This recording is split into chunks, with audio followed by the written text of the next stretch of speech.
कि अब आज़ाद कश्मीर की बारी है। और ये बार बार कह चुके हैं वो, और मैं इस बात का कायल हूँ वाकई कि मोदी जो कहता है वो करता है। ऐसा नहीं है कि मोदी ने जो कहा नहीं कहा हो, जो कहा हो उस पर अमल ना किया हो। यहाँ पर क्या भारत पाकिस्तान के खिलाफ कोई मुहिम जो कर सकता है, ये क्वेश्चन मार्क है। मोना, कोरोना का इशू है, लॉकडाउन है, बहुत अजीब सी सूरत हाल है, न सिर्फ पाकिस्तान और भारत में बल्कि पूरी दुनिया में।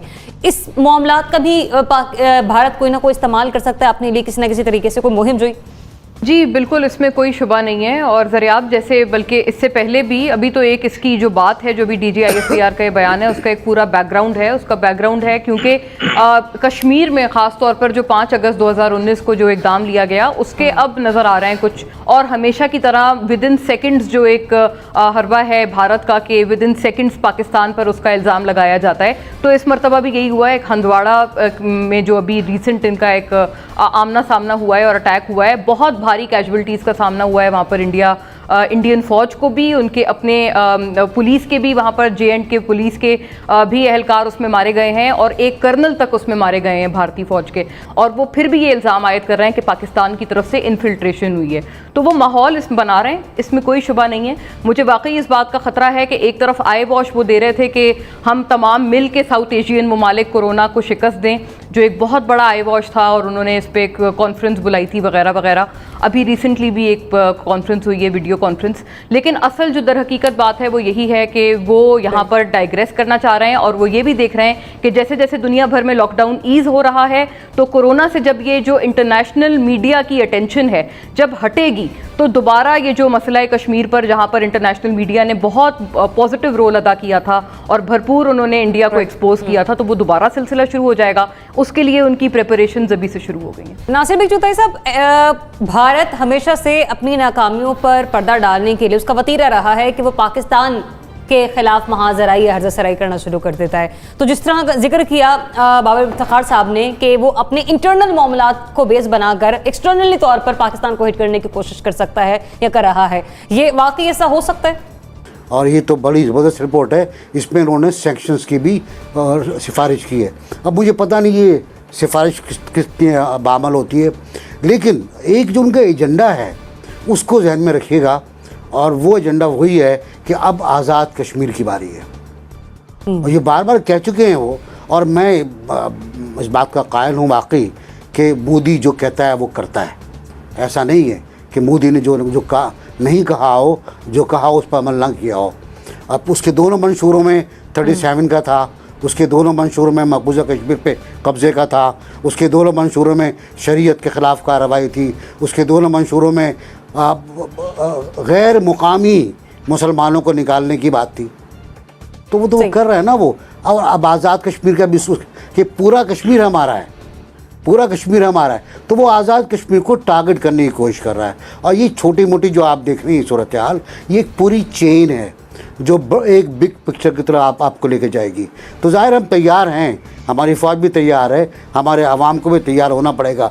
एक कोरोना वोरोना से निकल जाएं, और निकल जाना चाहिए हमको, हमारे मौलवियों को चाहिए वो दुआ करें इसके लिए, फूंक फूंक भी मारें और दवा भी करें। एक बार उन्होंने तवक्कुल की बात की थी, तो तवक्कुल वही है कि आप ऊँट को रस्सी से बांध दें फिर अल्लाह पे छोड़ दें। तो आप तैयारी कर लें आप, और उसके बाद आज़ाद कश्मीर को डिफेंड भी करें, और हो सके तो मकबूजा कश्मीर को आज़ाद भी कराएं। वो ख्वाब है, लेकिन ख्वाब की ताबीर भी होती है। आमिर ज़िया साहब, NBC ने यहाँ पे बड़ा इंपॉर्टेंट पॉइंट हाईलाइट किया कि मकबूजा कश्मीर के बाद अब बारी आज़ाद कश्मीर की। मेरा क्वेश्चन ये कि 27 फरवरी के वाक़े के बाद भी मुहिम जोई कर सकता है भारत? देखिए, भारत जो मुसलसल मुहिम जोई कर रहे हैं 2014 से, जब से ये हिंदू इंतहा पसंद हुकूमत आई है, आप देखेंगे एक पैटर्न है। और 2019 में 3000 मरतबा जो है फायरबंदी की खिलाफ वर्जी की। इस साल जो है जनवरी से लेकर अप्रैल तक के जो आज़ाद शुमार हैं, तो 853 मरतबा फायरबंदी की भारत ने खिलाफ वर्जी की लाइन ऑफ कंट्रोल पे और वर्किंग बाउंड्री के ऊपर। तो ये एक पैटर्न है। मोदी ने किया क्या है? मोदी ने काम ये किया है कि जनाब जो एक स्टेटस को था पाकिस्तान और भारत के दरमियान कश्मीर के ऊपर, उसने उसको तोड़ दिया। और अपने तय उसने कश्मीर का मसला भी हल कर लिया है कि जनाब जैसा कि बता रहे थे नासिर साहब के इनेक्स कर लिया, और अब उनको जो है अपने फैसले के कॉन्सिक्वेंसेस को, उसका जो कि फॉल आउट है उसको मैनेज करना है, जो कि वो कर रहे हैं। और उनके जो प्लान है बिल्कुल सबके सामने कि जी वो 2-4 बरस में वहां पे डेमोग्राफिक चेंजेस इतने ज्यादा लेकर आ जाएंगे कि वो जो मुस्लिम अक्सरियत है मुस्लिम अकलियत में तब्दील हो जाएगी और उनकी गिरफ्त जो है वो बहुत मजबूत हो जाएगी। तो सब कश्मीरी मुजाहिदीन के लिए, कश्मीरियों के लिए, हुर्रियत के लिए और पाकिस्तान के लिए जो है वक्त से के साथ हमारी दौड़ है। हम अगर इसी तरह जिस तरह अभी हम हाथ पर हाथ धर के बैठे हैं और भारत की गैर रिवायती सियासत का मुकाबला रिवायती सिफारतकारी से कर रहे हैं, तो हम बिल्कुल किसी भी तरह से कामयाब नहीं हो सकते। हमें भारत ने उसको तोड़ दिया, टेम्पलेट को तोड़ दिया है, तो हमें भी कोई इनोवेटिव थिंकिंग करनी चाहिए। और उसके लिए जाहिर है कि अगर उधर से ब्रिंकमैनशिप हो रही हो, उधर से मुहिम जोई हो रही हो और उधर से एक आदमी बुली कर रहा हो, तो आपका भी जो जवाब होता है अपनी ताकत के मुताबिक आप करते हैं और इसके अलावा कोई चारा नहीं है। कहीं मैंने पढ़ा था कि जी आप आखिरी मुकाबले को गैर मुय्यना मुद्दत तक के लिए कहते हैं ना पीछे नहीं धकेल सकते, कभी ना कभी तो करना होगा। या तो हम ये तय कर लें कि जी हमने कश्मीर दे दिया और हमने बिल्कुल उसके ऊपर बात कर ली, तो या तो ये आपका ये रवैया हो, जो कि ऐसा नहीं है, खुदा का शुक्र है हमारा, क्योंकि पाकिस्तान के हुक्मरान कुछ भी सोचे, जैसे नवाज शरीफ साहब सोचा करते थे लेकिन उनकी दाल नहीं गली, तो कुछ भी सोचे तो हमारे अवाम जो है, हमारी जो कलेक्टिव एक शऊर है वो कश्मीर के साथ है, हर पाकिस्तानी का, हमारे हर फौजी अफसर का, हमारे हर सिपाही का। तो उस हवाले से हम लोग खड़े होंगे बिल्कुल। लेकिन बात ये कि क्या हमारे हुक्मरान जिन्हें फैसला करना है वो मजबूत फैसले कर सकते हैं। वो जिस तरह मोदी ने कहते हैं हर बार इमरान खान उसको कहते हैं जी हिटलर है, हिटलर है, तो एक सामने चर्चिल आना चाहिए कि जो उस हिटलर का जवाब दे सके। हम अगर सिर्फ तकरीर करके हम समझते अच्छी तकरीर की, बहुत अच्छी तकरीर की जी, हम तालियां बजाई, हमने सब कुछ है, लेकिन तकरीर से कोई फर्क नहीं पड़ता। और ये जो रिपोर्ट्स आई हैं इससे भी भारत की सेहत पे कोई फर्क नहीं पड़ता। तो इसकी कि थोड़ा सा वो है ना कि बदनाम अगर नहीं होंगे तो क्या नाम ना होगा, तो उनका नाम हो रहा है। आप जब तक उसके खिलाफ मतलब है उनको आंच महसूस होनी चाहिए, अपने फैसले की गरमाइश महसूस होनी चाहिए, उसके लिए यकीनन। और एक जो इमरान खान साहब को सोचना चाहिए, जो आपने कहा है कि आजाद कश्मीर के लोग मकबूजा कश्मीर के लोगों की मदद नहीं कर सकते, क्यों नहीं कर सकते? एक कौम है, एक नस्ल है, एक खून है। तो आपको इस तरह का एक अपोलोजेटिक रवैया खत्म करना होगा। आपको चाहे कोरोना या नो कोरोना, आधे पेट हो, खाली पेट हो, हमें खड़ा होना है दुश्मन के सामने। उससे कम कोई बात हो ही नहीं सकती। और मेरे ख्याल में ये वक्त है इमरान खान की जो मेजर की जाएगी पॉलिटिक्स, वो कश्मीर पे की जाएगी। कोरोना या करंट अकाउंट डेफिसिट जो उन्होंने कम किया उस पर नहीं की जाएगी। जी रजा रोमी साहब, ये जो सिचुएशन है उस पर अभी आमिर साहब ने जिस तबसरा किया कि तकरीर का भरम या उसका मजा उस वक्त है जब हिटलर को चर्चिल का सामना हो। ये मुहिम जोई पर हम बात कर रहे हैं, तो हम इस मुहिम जोई के लिए तैयार तो हैं, लेकिन सवाल नहीं पर है कि भारत ये मुहिम जोई कर सकता है। देखिए बात यह है कि अभी जैसे पहले बात हो रही थी कि भारत की मुहिम जोई जो है उसके पीछे बड़ा एक वाज़े मकसद है, और वो मकसद ये है कि जो इस वक्त हिंदुस्तान में हो रहा है उससे तवज्जो हटाना अवाम।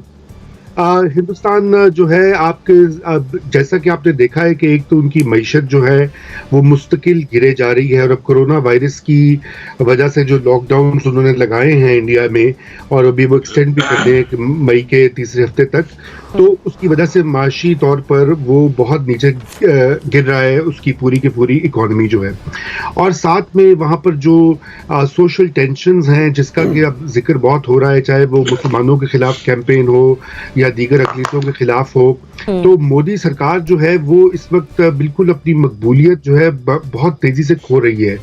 और मेरा ये ख्याल है कि यही एक बहुत बड़ी वजह है कि वो अवाम की तवज्जो हटाने के लिए वो ये सारा जो मामला इस वक्त चल रहा है टेंशन्स को ऊपर बिल्ड करने का ये किया जा रहा है। जैसे कि आपने देखा पहले माजी में जो हुआ पुलवामा का पूरा इंसिडेंट, और उसके बाद जो सो कॉल्ड उन्होंने वहां पर कार्रवाई भी की, उससे मोदी ने उसको खूब कैश किया इलेक्शन में, और री इलेक्शन के लिए वो चाहे जो भी उन्होंने झूठी सच्ची खबरें लोगों को फीड की, उसकी बुनियाद के ऊपर उन्होंने दोबारा एक टर्म हासिल कर लिया। मतलब ना सिर्फ इंटेंशंस और अटेंशंस डाइवर्ट करनी है, बल्कि वो ये इस तरह का कोई ना कोई ड्रामा रचा भी सकता है। सॉरी टू इंटरप्ट रज़ा रोमी साहब, मेरे पास वक्त इंतहाई मुख्तसर है, वेरी क्विकली सिद्दीकी साहब।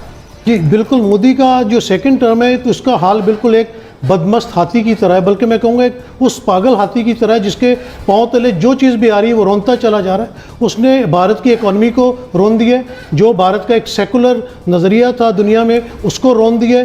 तो ये उसके तो बस उसको सिर्फ सुबह उठता है तो उसको पाकिस्तान का एक खौफ नज़र आता है। और आमिर ज़िया साहब ने तो इस वक्त जिस तरह बातें की इन्होंने तो मेरा भी खून गरमा दिया है। बिल्कुल होना ये चाहिए कि अगर वो कोई मुहिम जोई करना चाहता है तो हमें सिर्फ उसका ईंट का जवाब पत्थर से नहीं देना चाहिए, हमें एक ईंट का जवाब 2 ईंटों के साथ देना चाहिए। हम जिस तरह 27 फरवरी को एक उनको सरप्राइज़ दे चुके हैं, अब ये जो छोटी मोटी झड़प है, अगर हमारी अफवाज जो है वो एक जंग की पूरी तैयारी करती है और हमारी अफवाज पाकिस्तान जो है वो पूरी कैपेबल है इनको जवाब देने की और उनकी स्ट्रेटजी भी वो बेहतर समझते हैं, लेकिन अब हम भी ये समझते हैं कि इनको एक ऐसा मुंह तोड़ जवाब भारत को देना चाहिए ताकि उनकी नस्लें याद रखें। क्योंकि ये जो हमारे कश्मीरी भाई है, ये टुक टुक छोटी सी फायरिंग होती है, 2 मर गए, 4 शहीद हो गए, हमारे फौजी शहीद हो गए। अब इस चीज़ को पाकिस्तान जो एक नरमी वाला रवैया दिखाता है कि जब वो कोई हरकत करते हैं हम उसका मुंह तोड़ जवाब देते हैं, लेकिन मेरे ख्याल से तो अब इस तरह का मुंह तोड़ जवाब देना चाहिए कि उसकी हिम्मत ना हो कि ये रोज़ाना की जो LOC को